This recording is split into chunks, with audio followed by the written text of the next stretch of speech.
Over the last 9 to 10 years,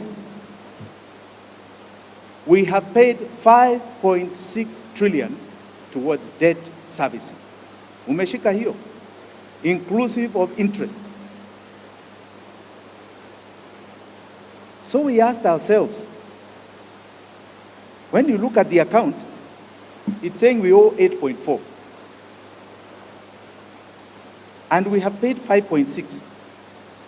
Why is this money not being credited? Why is it not minusing this debt? Why is the debt just keeping on climbing? It is not minusing this debt. Are we together? Because if you borrow and you're paying, you borrow fuliza, si unalipa, you see it coming down. How come this figure is just going up, it's never coming down, and we are paying? Does it make sense? Then a 5.6 trillion.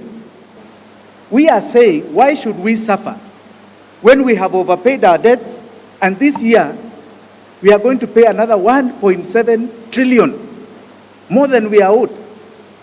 Does that make sense to you? Now, it was very good we've seen Senator Auki Omtata said, tunaenda kotini under odious debt. The sovereign did not approve it. We are owed money.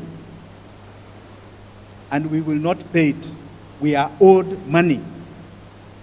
Recently, because debt is something that began a long time ago, the Americans took the Spanish to court on Cuba. So you can imagine how long ago it was. And it passed. In Mozambique recently, 2-3 years ago, the previous government had taken a funny debt like a Eurobond called tuna bond of $2 billion. Again, not approved legally, like ours was not approved. Their constitutional court said, we do not owe, the country will not pay. Give them a coffee. There were some courageous people that went to court, power.